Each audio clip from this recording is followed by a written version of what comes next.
This is Tom Fox. I'd like to welcome you to a new offering from the Sunday Book Review, which is the Sunday Book Review Authors Edition, where I visit with an author over his or her book about compliance, leadership, and best practices. Numerous folks have asked me to put on a book review podcast, so the Sunday Book Review Authors Edition will fill that slot. Thanks for listening. Today we visit with Matt Silverstein on his new book, The Champions Network. Hello, everyone. This is Tom Fox, back for another episode, and I'm thrilled to have what has become friend of the podcast, Matt Silverman. First of all, Matt, welcome back. Thank you, Tom. Happy to be here again. But Matt, we're here to celebrate and talk about your recently released book, The Champions Network. So let's start with, why on earth did you sit down and write this book? Well, that's a great question. So I have worked within Champions Networks for a number of years now, helping to develop them, helping to build them. I wrote an article building Champions Networks. Boy, it's probably been about at least 4 years or so. And someone reached out to me, read the article and said, this would make a really great topic for a book. And I thought, well, there must be a book out there already. And I did a little research and thought, there's a gap here. There is a lot to say. There are certainly white papers and articles and maybe short versions of books that you can find on Champions Network development, but I didn't see anything that was really comprehensive in terms of not just how to build a Champions Network, but kind of the psychology behind them and the best way to spread ideas and find support for your initiatives within an organization. So it was really just a combination of good timing. I felt that there was a need for it in the market, and I had a lot to say, including my own experience in helping to build them at a couple different organizations. So very, very appreciative that you're having me on today to talk more about the book, and I hope everyone will get a chance to enjoy it. Let's start us off by telling us, what is a Champions Network? So there's a few different ways to define it, and sometimes for some of you listening who may think, we have something like a Champions Network, but we call it an ambassadors program or a liaison network. The name doesn't really matter, although I like the word champion, and I'll tell you why maybe a little later in our discussion. But here's how you can look at it. Within an organization, and we're talking about, for the most part, compliance champions networks today. Within an organization, you have your subject matter experts on the compliance and ethics or legal department, and their goal is to make sure that their initiatives and programs and ideas are spread throughout their organization, that people buy in to policies, procedures, programs.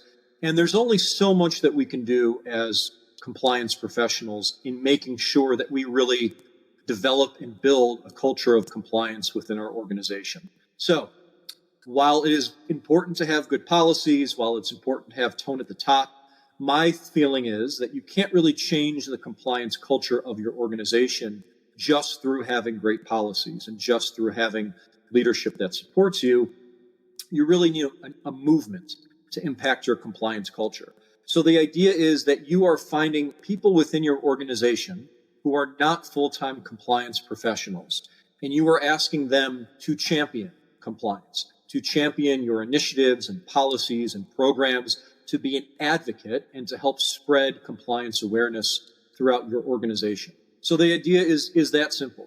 A Champions Network is made up of champions throughout the organization, whether they sit in HR or manufacturing or engineering or finance. You're finding people within the organization, asking them to take on a relatively small role in helping you to champion compliance and making sure that compliance is seen and heard and understood at the local level in a way that you may not be able to do from a centralized compliance location. So it sounds like almost, if not a priori solution, one that logically extends out from what every compliance professional wants to do, which is have greater engagement with their employee base inside of an organization. How do you get buy-in from top management for something like this, Matt? Yeah, and that's exactly right. Really, the outcome that you're looking for is to create that engagement and awareness, which is what we're all looking for as compliance professionals. And a champions network, I think, is a really great model and method to get you there. So I talk in my book about kind of the 6 steps to building a champions network. And the first one is getting that buy-in from leadership. And that is often where I hear a lot of pushback, where I hear people say, we're really trying to build a network. I can't get leadership to buy into it. And I get a lot of questions about how do you get that initial buy-in. So here's maybe a couple of suggestions. One is go to your leadership. Now, that may be up to the C-suite level and top level executives, but it also may not be necessary based on the type of network you're developing, how large it's going to be, what their roles are going to be. You may be able to go to mid-level managers or department heads before you even need to start thinking about going any higher than that. But go to those managers and leaders well ahead of time. In other words, don't try to roll out your program and recruit champions and train champions and then down the line seek that approval or buy-in. You want that buy-in initially before you start to build your network. And I'd give you a couple other pieces of advice, which are, even though you want to do it early on, you should have a plan in place. You should have what I call an implementation plan, something that you can show to those leaders and managers and say, I have a concrete, organized plan. It's a 5-step plan. It's a 6-step plan. It includes how we're going to recruit them, how we're going to train them, how we're going to use them, what portion of their time is going to be dedicated to this role. And the more organized and formalized your plan is, leaders and managers are going to be generally more open to hearing you and to buying into your program. Not always, but if you go to leadership and say, just generally, I've got this idea, it's in the ether, I want to build a champions network, but you can't support that, you don't know what that means even to you, you're going to get a lot of pushback from leadership. And then once you have that plan in place and once you can answer some of the tougher questions, you'll hopefully get a little more buy-in from leadership. And what's really important is that you're not telling leaders what you're going to do. You're showing them your plan and you're asking for their input. There are organizations that already have a champions network in place. Maybe it's for cybersecurity. Maybe it's for health and safety or wellness.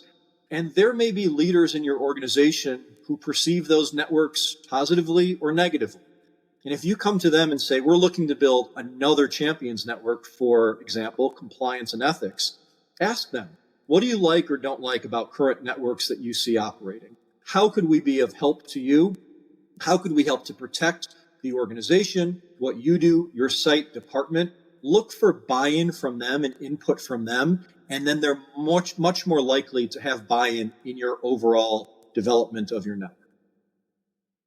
Matt, a little bit later on, I'm going to ask you specifically about a compliance and ethics champions network. And at least in this podcast, I'm going to limit the network to that because most of the listeners to this podcast are in the compliance space. But your answer really brings up a question I wanted to pose. Do you advocate a champions network for different or disparate disciplines? For instance, compliance and ethics, cybersecurity, health and safety, perhaps health and wellness, or perhaps others, or can they be several different topics or issues within one champions network? Yeah, so great question. So first of all, I'd say that the champions network model that I'm talking about today and that I discuss in my book is applicable to a range of different areas and certainly industries. I talk in the book about compliance and ethics, about recruitment, about cybersecurity and privacy, health and wellness, ESG, environmental sustainability. There are, I think, ways to combine some of those into one. So can you have a relatively broad compliance and ethics champions network? You can. My recommendation, though, at least by the time that you're ready to have a really fully developed and mature and large network, is that you want to have those to some extent separated. So can you have a really broad one that includes ESG and cybersecurity and safety and trade compliance? In theory, you could, although that is a little too dispersed for me. I like the idea of really being able to focus your champions on what they're supposed to be concentrating on.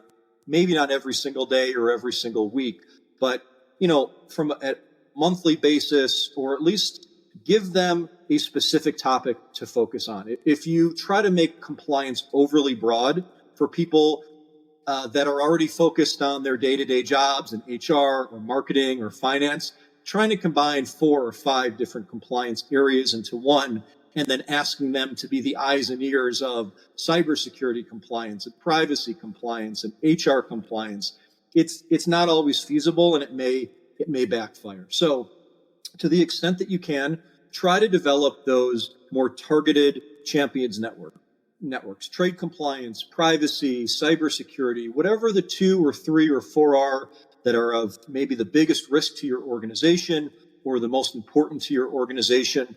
Try to build those out separately if you can. And I think overall it's more of a benefit to you and what you're trying to do. It's easier for champions to understand their roles, and it provides a better benefit to the organization in the long run. How would you suggest companies structure a champions network, Matt? So every company is different, right? We're all unique animals, and there's no exact one way to build a champions network in the right way. But what I like to tell every organization is, one, to look at where your risks are.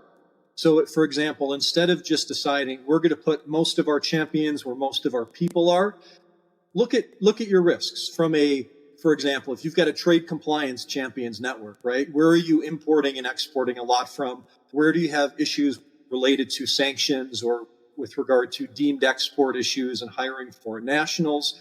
Maybe you've got an anti-bribery network or a FCPA type of network. Where are your risks regionally? And look to those first. I like the idea of setting up, especially if you're in the early stages of building a network, setting up a pilot program. So maybe you're not looking to build out a 100 or 200 person champions network right away, but you're looking to find a champion in one site or in one region or in one department across the world, or even just within one country or just within one region. And you can start out with a relatively small champions network pilot program and see how that operates. There's kind of a few basic steps. And in my book, I talk about a blueprint of 6 basic steps, which is you want to get that leadership approval. You want to get the structure of your network in place, which can be a few different aspects. You can have a scope in terms of what are you going to focus on. And I've said previously, you should really try to focus and narrow your scope somewhat so that you're not just talking about compliance in general, but the specific area of compliance. And once you have that scope in place, you can put together a purpose statement. You can put together a charter. And that charter can say something to the effect of, here's the purpose of our network. Here's where we are looking to recruit and have champions. Here are our champion responsibilities. So when we talk about a network structure, we really want to make sure that champions are aware of what is being asked of them. And in turn, what are the responsibilities of the network leader? So, for example, I lay out in the book maybe 20 or 30 different responsibilities that a champion can have.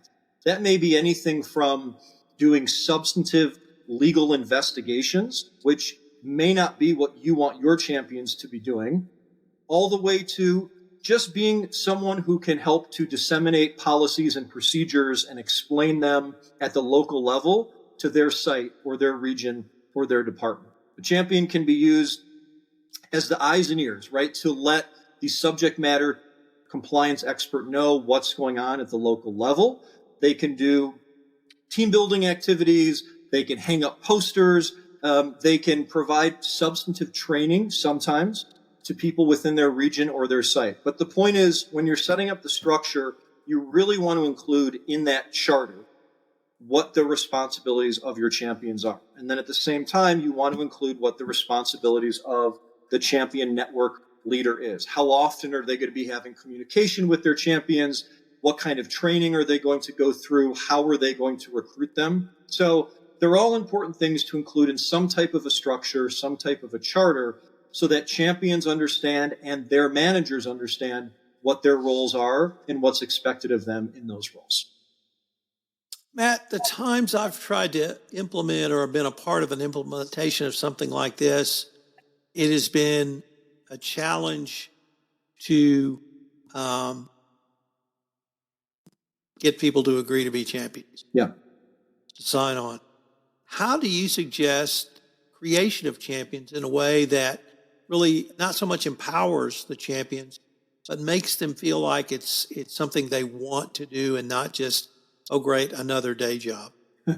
So I think first of all, what I tell everyone to avoid is don't recruit champions who are either reticent or really don't want to be champions. It's not meant to be a punishment. It's not meant to be for someone who really doesn't want to do it. You're ideally looking to recruit people who are at least somewhat enthusiastic or at least open to the idea of being a champion. That being said, there are oftentimes pushback from people who just feel like they don't have it in them. They don't have any time in their day free. They don't have any interest.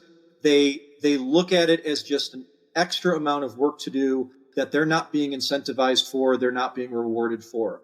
And I'd say if you're encountering that problem, you're really having a hard time recruiting champions, there's a few different strategies. One is make sure that the reason you're not able to recruit them isn't because they don't know what the role involves. In other words, if you just try to recruit champions and say generally, we want you to help spread compliance awareness and you have to go to meetings and blah, blah, blah, people will look at that and say, I don't really understand what that means. What are you actually asking of me? And that's where you can put together a formal requisition almost of what this job entails, how much time it will take from your day or your week or your month, what specifically we are asking you to do, because people tend to be more amenable to the idea of it, of taking on a new job responsibility when they specifically understand what that job responsibility is. So that's number one. Make sure that people actually understand the job.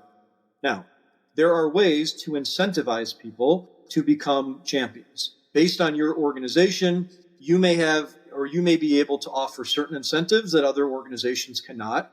There are certainly companies out there that provide financial incentives for people to serve as champions, whether there's a bonus structure, an additional salary, including something in your performance review that you work out with HR and your manager, where if you perform well as a champion, with the understanding that you're taking on additional work, there will be a financial incentive for you. That's one way to help get champions on board. Now, for those of you listening to this thinking there's no way that I can get any extra money for my champions, you're not alone. There are many organizations who will not approve a bonus structure or extra financial incentives. So another way to incentivize champions is, instead of focusing on the financial aspect of it, focus on non-monetary incentives. For example, you may have people within your organization, within departments, who are looking for added levels of responsibility. They eventually want to get that promotion to be a manager or have a leadership role. Well, let's use the Champions Network and the idea of serving as a champion as a way of growing in their professional development. We're asking you to take on an additional leadership role. We're asking you to be looked upon as a person who has trust and responsibility within their department, who doesn't just do their job day in and day out, but also takes on some additional responsibilities in order to help the company remain compliant. So it really can be looked at as, hey, this is an opportunity for you to develop professionally. And with that, you as a Champions Network leader can bring in people to help that person develop. So maybe you have a group of champions and every quarter or once a year, you bring in members from the C-suite to give some visibility so that those champions feel like, oh, people know me now. People realize the added value that I bring. And now I have some more visibility at the C-suite level. Or maybe you bring in some leadership training or invite people to go to conferences as champions. That gives them more of that exposure and more of a sense of, I'm getting some value out of this. Of course, I'm helping to spread compliance and helping to protect my company, but I'm also seeing some value in terms of my own career and professional development. And as much as you can, try to stress the importance of what they're doing for their company. People are obviously motivated sometimes by their own individualistic needs and what they're looking for career-wise, But most people also want to work for companies that have a good reputation, where they know that they and their colleagues are being protected. And if you can stress that in terms of your role as a compliance champion keeps us all safe, keeps our fines and penalties lower, helps to spread compliance throughout the organization, creates an organization that is distinct from others. And in turn, we can help to recruit more qualified people and bring people into our organization who may look at us and say, wow, that's impressive. There's not a lot of organizations out there with a champions network. And so if you can help to build that and build the reputation of your company, they're doing a great deal of help, not only for their own individual career, but for their organization in general. What are the 4 key elements of a champions training program, Matt? So when we bring in champions to train them, we try to focus on 4 specific areas. One, of course, is the substance. So for the people listening on this call, you'll know better than I do the specific substance of what your champions need to know about. I mentioned, whether it's trade compliance or anti-bribery issues, maybe it's cybersecurity or safety or wellness, whatever the substantive area that you work in is, you'll know how to train those champions on what they need to know substantively. It could be going over specific regulations. It could be the policies and procedures that are most important to the company. But you want your champions, while not being subject matter experts, you want them to understand the substance of what they're being asked to know about and help to spread throughout the organization. So some kind of substantive training.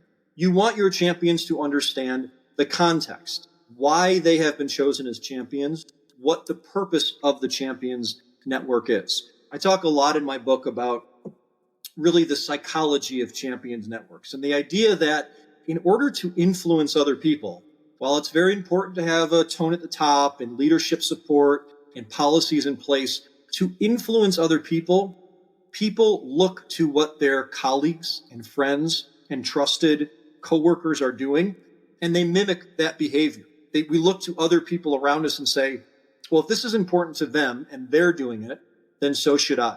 So there's an aspect in training where I think if you can provide people with some of the context of why does this champions network exist? Why is this the method and model that we're using to promote compliance? I think that can be very helpful to champions in understanding their role.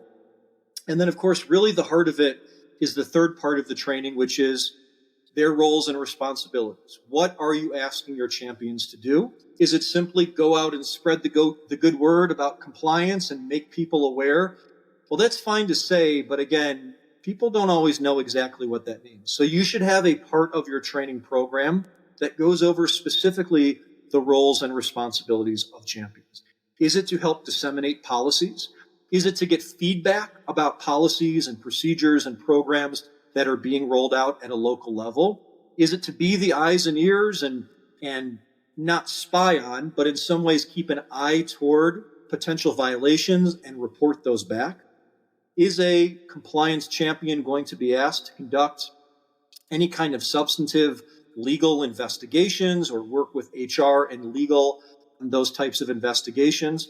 Are champions going to be asked to hang posters or work on a website or take on administrative tasks? So champions should really be able to understand what their role is, and you can put that all into a job requisition when you recruit them, but in the training program, you should also be talking about that as well. And the fourth part of any good training program is what sometimes are called the soft skills. And the irony there, of course, is that the soft skills can sometimes be the hardest to master. So communication and engagement and influence.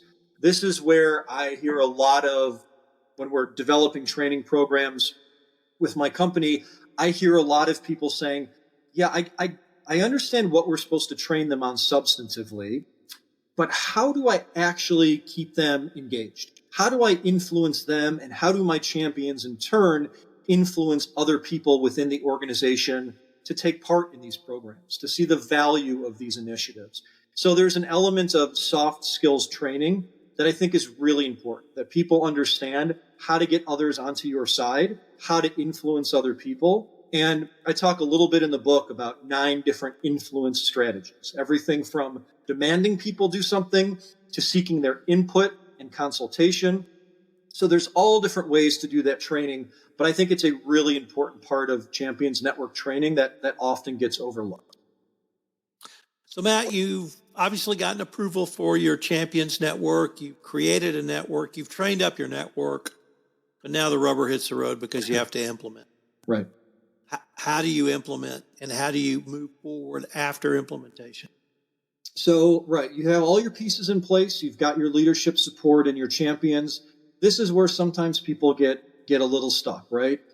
So what I'd say is, first of all, you need some way to make sure that people within your organization and company know that your network exists.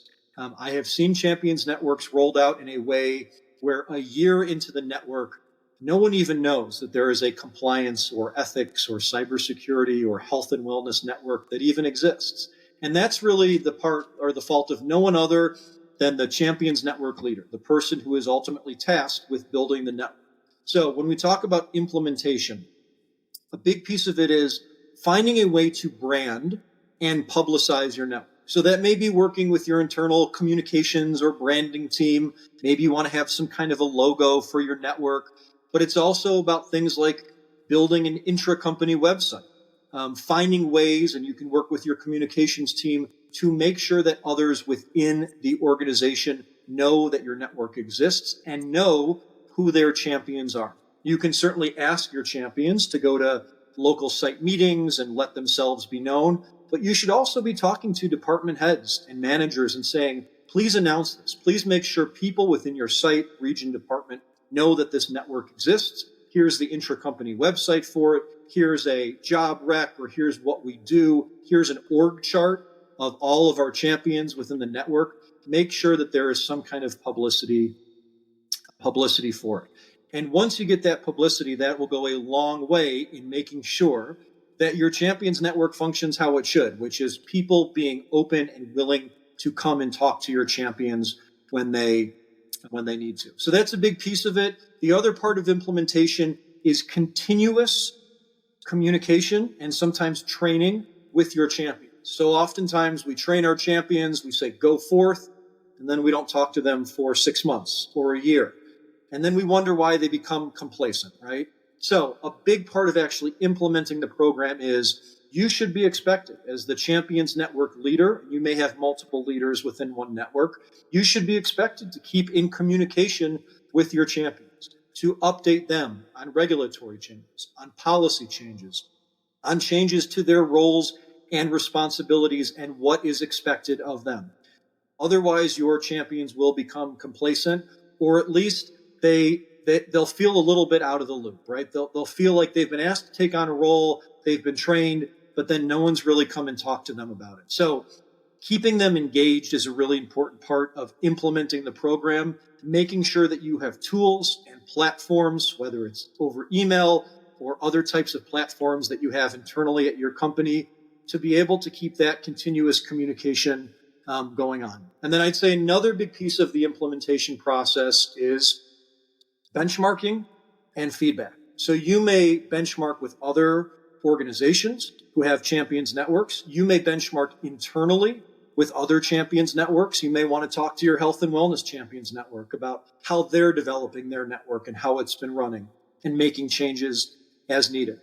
And then you also want to make sure that you're getting that feedback as you go from your champions and from other employees in the organization. How is the network being perceived? Do people know about it?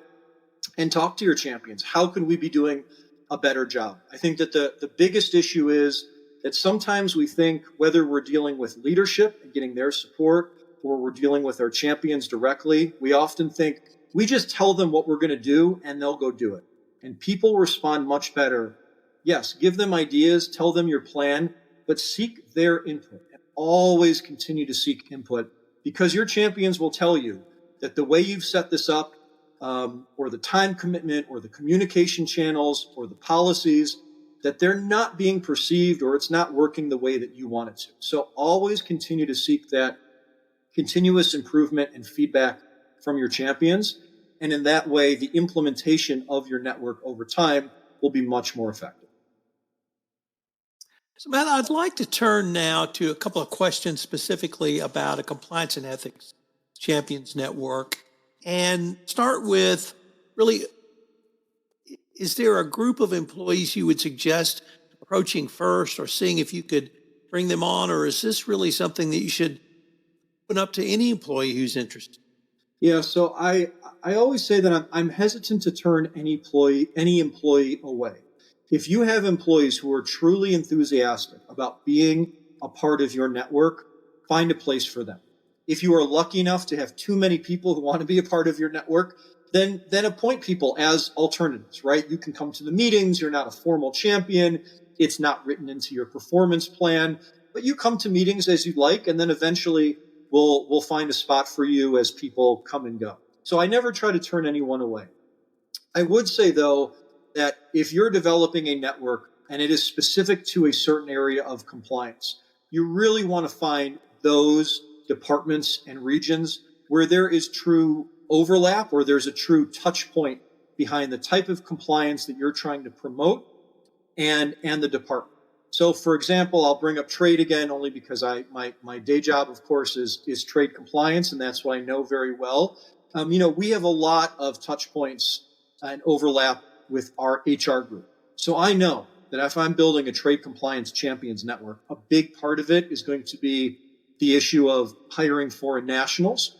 And I want to make sure I have a HR champion who I can go to, who can help me, again, spread initiatives, make sure that policies and procedures are being disseminated and are clear to our HR group. Same thing with engineering. As we develop new technologies, I want to make sure that I have an engineering champion, right? Other areas, tax or finance, I may find that it's not as necessary to have a champion because there's not as much overlap.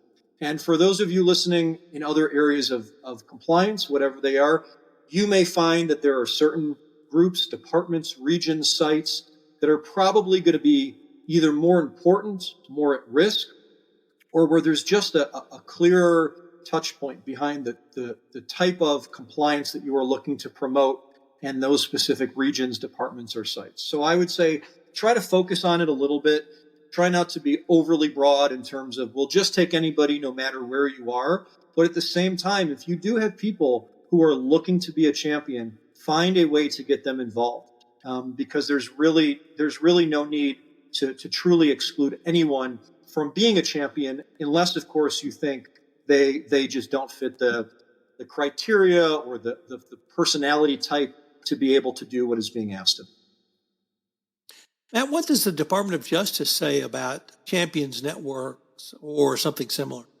So I was pretty excited this year. I was working on my book, The Champions Network, and literally as I was probably finishing up the manuscript for it, the Department of Justice came out with their evaluation of corporate compliance programs. Now, of course, that evaluation has existed for a number of years now, but they amended it in March of this year.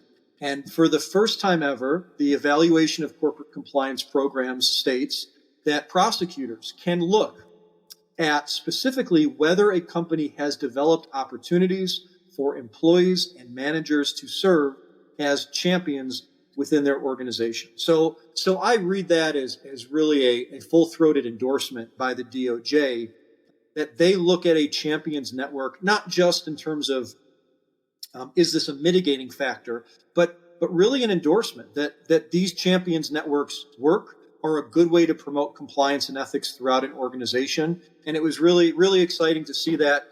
And everything I've heard so far from the DOJ, which hasn't been a lot on that specific statement, but everything I've seen written and heard from the DOJ so far seems that they do embrace this going forward. So you can use that when you go to your leadership, whether it's mid-level managers or especially at a very high level within the organization, and they say to you, what's the purpose of this? Why do we need it? Why should we value it? Along with giving them your long list of all the benefits that a champions organization can bring, you can specifically say, the U.S. Department of Justice sees the value in this, and that should go a long way in helping to convince them. Matt, unfortunately, we are near the end of our time for this episode, but before we leave, I wanted to ask you two final questions. Number one, where can listeners go to purchase the book? And number two, if listeners wanted to connect with you or perhaps have follow-up conversations with you, what would be the best way for them to do so? Thanks, Tom. I really appreciate your time today. Thanks for letting me put a little bit of a plug in here. The book can be purchased on Amazon. It's also on barnesandnoble.com, either of those online sources. So you just put in The Champions Network by Matt Silverman. It's pretty easy to find. It's available in Kindle, in paperback, and I think as of yesterday, hardcover as well. So Amazon or Barnes & Noble, The Champions Network. You can also find the book, my website, Matt's Blueprint. That's MATTS, blueprint.com. There's also some more information on my website, not just about the book, but more about what I speak about, write about, consult about, etc. So I'd be happy for you to check that out as well. And yeah, so appreciative that you've asked me to be here today and talk a little more about this model and method. It's something I really, if you can't tell, have a lot of passion for, and I have seen it work. I really, truly have seen this model work really well within organizations, and I think it's a fantastic way for anyone looking to spread their influence and make sure that they're not just spreading policies, not just making people aware, but truly building a culture of compliance. It's incredibly helpful. Matt, I wanted to thank you again, and I hope we can continue this conversation. Thank you, Tom. Appreciate it. This is Tom Fox again. I hope you've enjoyed this episode of SBR, the Author's Edition. I hope you will check out Matt's book. It is most excellent and really lays out the foundation for you to set up a champions network in your organization and give you some additional insights on how to upgrade your compliance program. If you enjoyed this podcast, I hope you'll subscribe, rate, and review wherever great podcasts are listened to. SBR, the Author's Podcast, is a production of the Compliance Podcast Network.